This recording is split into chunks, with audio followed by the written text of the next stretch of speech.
ایک fake news تھی جو کہ دی گئی. عدلیہ کے اندر کہیں کوئی ایسے معاملات نہیں ہیں کہ جس کے اوپر جج صاحبان اس طرح استعفے قطار اندر قطار لیے کھڑے ہیں. آپ کی بات بجا. بہت ساری افواہیں پھیلائی ہی اس لیے جاتی ہیں کہ لوگوں میں انسرٹینٹی آئے اور لوگ اپنے پولیٹیکل آبجیکٹیوز اس انسرٹینٹی سے اچیو کرتے ہیں. لیکن یہاں پر ایک اور سوال بھی اٹھتا ہے. ججوں کے استعفوں کی سب سے بڑی وجہ ایسے ججوں کا ان مناصب پر پہنچنا ہے جہاں پر ان کو نہیں پہنچنا چاہیے تھا. جو اپوائنٹمنٹ آف ججز کا جو طریقہ کار ہے، مثلا مظاہر نقوی صاحب جو ہے، اگر میں ان کو دیکھوں تو ان کو سپریم کورٹ آنے کی وجہ شاید وہ جسٹس وقار کی عدالت کا قتل تو نہیں بنا. بالکل. اگر آپ دیکھیں اب تو اس حوالے سے جو ہے وہ بڑی جیسے شوکت عزیز صدیقی جو ہیں وہ ایک پروگرام کے اندر کہہ بھی چکے ہیں اور یہ بات ہمارے علم کے اندر ہے. ان کے خلاف جسٹس آصف سعید کھوسا کی ایک ججمنٹ تھی جس میں ایک ضمانت کے کیس میں کہا گیا تھا کہ یہ کلریبل ایکسرسائز کی گئی ہے اور اس بنیاد پہ ان کے خلاف ایک ریفرنس چل رہا تھا اس وقت. اب جسٹس شوکت صدیقی جو ہیں وہ کہہ چکے ہیں، یہ آن ریکارڈ ہے بات. انہوں نے یہ کہا کہ جناب ان دنوں میں جسٹس شوکت صدیقی کے خلاف بھی وہ ریفرنس چل رہا تھا، پہلے والا ریفرنس، پنڈی بار والی تقریر والا ریفرنس نہیں تھا. تو اس میں جو ہے وہاں پر جو جنرل فیض ہیں انہوں نے باقاعدہ ان کا نام لیا کہ انہوں نے بات کی ثاقب نثار صاحب سے. تو ثاقب نثار صاحب نے کہا کہ جی ہمیں تو کوئی مسئلہ نہیں ہے، کھوسا صاحب جو ہیں یہ جو ہیں وہ ایڈمنٹ ہیں کہ نہیں یہ غلط ہے. اب اس کے بعد جو ہے وہ پھر جب سپریم جوڈیشل کونسل کا اجلاس ہونا تھا اس اجلاس میں کھوسا صاحب جو ہیں وہ نہیں بیٹھے اور پھر اس میں جو ہے نا یہ ریفرنس ختم کر دیا گیا ان کے خلاف. تو اب یہ اس کے بعد جو ہے وہ یہ فیصلہ آتا ہے میں آپ کو ایک اور واقعہ فیصلے کے سنانا ساتھ یہ سپریم کورٹ میں ان کو ایلیویٹ کر دیا جاتا ہے، جہاں پہ جب وہ اس جوڈیشل کمیشن کے ممبر جسٹس قاضی فائزہ بھی تھے اور جسٹس قاضی فائزہ ان کی ایلیویشن کے اوپر مخالفانہ رائے دیتے ہیں.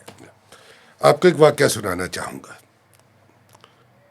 کچھ عرصہ پہلے تک میں سرکاری ملازم تھا اور میں نے ایک جگہ مذاق سے ایک بات کی ایک بہت سینئر لیول کے یونیفارمڈ آفسر ساتھ میں نے ایک خواہش کا اظہار کیا کہ آپ نے بہت لوگوں کی غربت دور کی ہے کہ میری غربت کا بھی خیال رکھیں، مجھے بھی کہیں لگا دیں.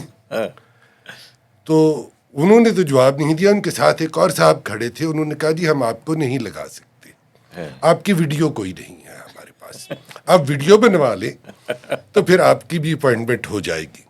اگر ججز کی اپوائنٹمنٹ کا بھی یہی طریقہ کار ہے، اور میرا خیال ہے کہ دس از ہائی ٹائم ناؤ، قاضی صاحب کو ججز کی اپوائنٹمنٹ کا جو طریقہ کار ہے اس کو دیکھنا ہوگا، وہ رولز جو ہیں ان کو دیکھنا ہوگا. جی ہاں، اس سلسلے میں جو ہے آتے ہی پہلا کام انہوں نے یہ کیا کہ جسٹس منصور علی شاہ کی سربراہی میں ایک کمیٹی قائم کی جو اور اس میں جسٹس منظور ملک پھر شامل ہوئے. اس کمیٹی نے تقریب اس کو ایک 5 جنوری کی ڈیڈ لائن دی گئی تھی اور 2-3 مہینے پہلے کی بات ہے یہ.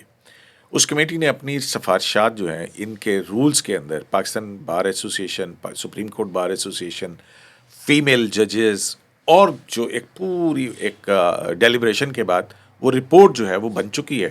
تو اب جوڈیشل کمیشن کا اجلاس جو ہے وہ اس کے اندر ہونا ہے اور اس میں اس کو منظوری دی جائے گی اور اس کے بعد ایک معیار جو ہے وہ اپوائنٹمنٹ کا مقرر کیا جائے گا.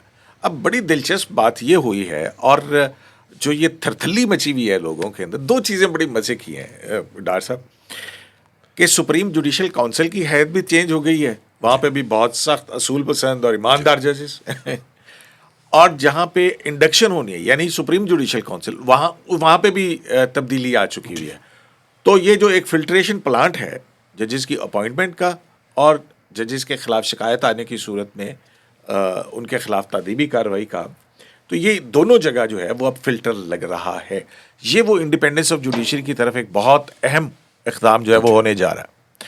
تو اس سے آپ اندازہ کر سکتے ہیں کہ تھرتھلی کیوں ہے، کیوں جو ہے قاضی فائز عیسیٰ کے اوپر اس طرح سے حملہ آور ہوا جا رہا ہے کہ ان کو اسی کیٹیگری میں لایا جائے جس کیٹیگری کے اندر ہم نے ثاقب چیف جسٹس اور جو کو دیکھا ہے کہ جو عدالت کو اپنی مرضی اور منشا کے مطابق چلا رہے تھے. وہ ماما جی کی عدالت چلا رہے ہیں نا. ہائے رافیہ.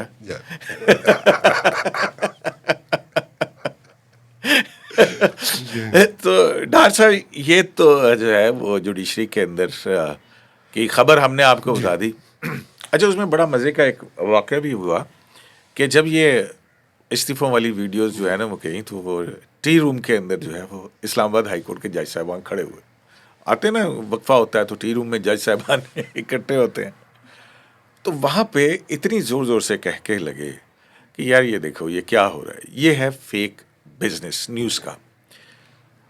اب وہ کہتے ہیں نا کہ جی آزادی اظہار رائے, پریس کی آزادی بہت ضروری ہے, ٹھیک ہے, لوگوں کو ظلم و استبداد سے بچانے کے لیے ایک آزاد پریس انتہائی ضروری ہے. لیکن یہاں پہ ایک اب سوال یہ کھڑا ہونا شروع ہو گیا, جس طرح سے آن سلاٹ ہوئی ہے, کہ پریس سے بچانے کے لیے, پریس سے لوگوں کی آزادی کو بچانے کے لیے کیا کیا جائے. بنیادی سوال یہ ہے کہ کیا آزادی کا مطلب جھوٹ بولنے کی آزادی ہے؟ ایگزیکٹلی. آزادی کا مطلب سچ بولنے کی آزادی تو ہو سکتا ہے, جھوٹ بولنے کی آزادی نہیں ہو. فیک نیوز کی آزادی نہیں ہو سکتی ہے. تو یہ ایک بڑا معاملہ ہے جو میرے خیال میں جس پر دیکھنے کی ضرورت ہے. تو ڈاکٹر صاحب میں ہی بولتا جا رہا ہوں, آپ سے بھی ہم فائدہ اٹھائیں. یہ ایران عراق جنگ کے اندر کیا ہو رہا ہے؟ ایران میں کیا ہو رہا ہے؟ سوری عراق کہہ دیا میں نے. پاکستان ایران کے درمیان جو یہ جھڑپیں ہوئی ہیں سرحد, اس کا کیا ہے؟ اس کو آپ آئسولیشن میں نہیں دیکھ سکتے. انفیکٹ میں بلیک سی سے شروع کروں گا, یوکرین وار سے. تھوڑا سا بیک گراؤنڈر چاہیے. نیٹو نے پرووک کیا رشیا کو ٹو انویڈ یوکرین, اور رشیا کی مجبوری بن گیا کہ وہ یوکرین میں آئے. پرووک کیا گیا نا, اور پرووک اتنا کیا گیا کہ وہ اب رہ نہیں سکتا تھا. جس طریقے سے تائیوان کو اٹیک کرنے کے لیے چائنا کو پرووک کیا جا رہا ہے, رشیا نے موسٹ پرابلی اس کا جواب دیا. انہوں نے ہوتھیز کو, حزب اللہ کو, حماس کے ذریعے اسرائیل کو پرووک کیا, اور تینوں چونکہ ایران کے ساتھ اٹیچڈ ہیں اور بیک اینڈ پر رشیا ہو سکتا ہے, تو یہاں پر اگر رشیا یوکرین میں پھنسا ہوا ہے تو یہاں پر اب امریکہ پھنس گیا ہے. اچھا.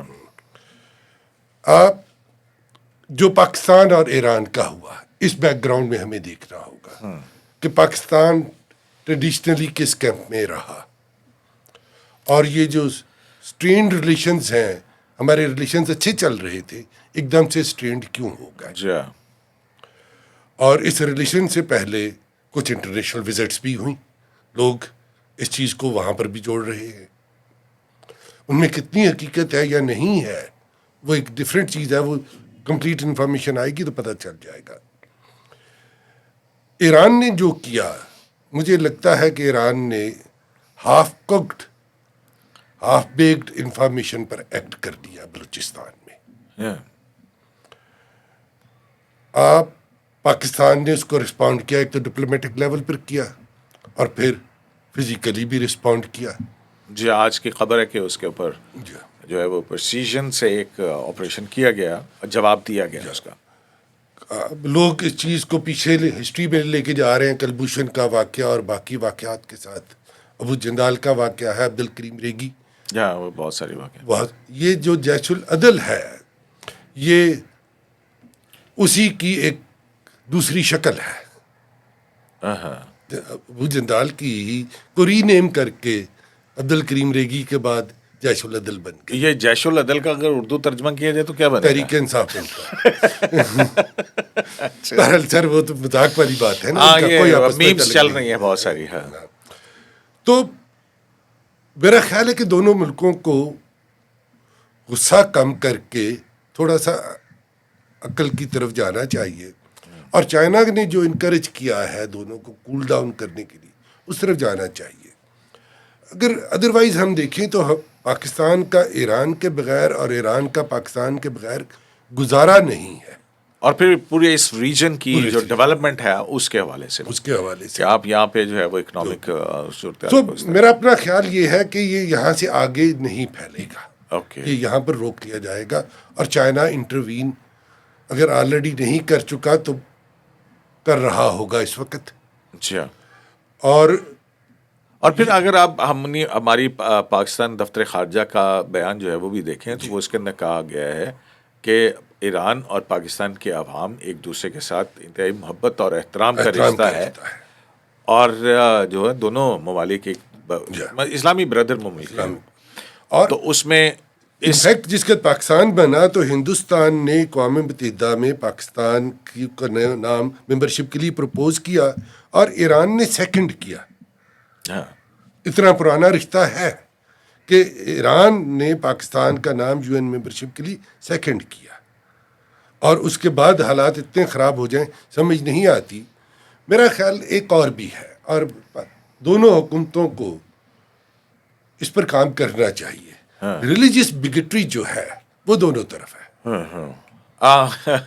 اور میرا خیال ہے دونوں حکومتوں کو اس کو سختی سے دبانا چاہیے. چلیں ڈاکٹر صاحب بہت شکریہ آج کے لیے اتنا ہی. لیکن یہ ایک بڑا بین الاقوامی سیاست کے حوالے سے اور ریجنل پالیٹکس کے حوالے سے بڑا وسیع موضوع ہے کہ کس طرح سے, کیونکہ جہاں ایران کو بھی 1 2 3 جگہ پہ جو ہے وہ اس نے سینگ پھنسائے ہوئے ہیں, پاکستان کے بھی 3 بارڈر جو ہیں وہ اس طرح کی صورتحال میں کہ کانفلکٹڈ ہماری پوزیشن ہے اس خطے کے اندر. تو اس پہ آگے بھی آپ سے آگے چلیں گے, لیکن یہاں پر ایک چیز آخر میں آپ کو ذکر کر دوں, اگلے پروگرام میں اس پہ بات کریں گے.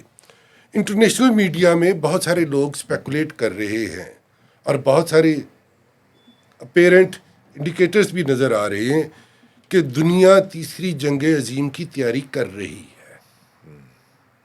ان کے انڈیکیٹرز پر پاکستان میں میڈیا میں ابھی تک اس پر گفتگو نہیں شروع ہوئی, تو اس کے انڈیکیٹرز جو نظر آ رہے ہیں اور پاکستان کی کیا پوزیشن ہوگی اس میں, اس پر شاید بہت ساری گفتگو کرنے کی ضرورت ہے ابھی. بالکل ڈاکٹر صاحب انشاءاللہ اس پہ پھر گفتگو کریں گے. اور آج کے لیے اتنا ہی کہ ہم نے آپ کو بتایا کہ یہ استعفوں کی کہانی کے پیچھے دراصل کیا کچھ ہے. تو اس کے ساتھ ہی اور اجازت دیجیے, انشاءاللہ آپ کے ساتھ پھر رابطہ ہوگا اور ڈاکٹر صاحب کو ہم گاہے بگاہے دعوت دیتے رہیں گے. شرائع دستور سے عبدالقیوم صدیقی کو AQS لائیو سے اجازت دیجیے. اللہ نگہبان.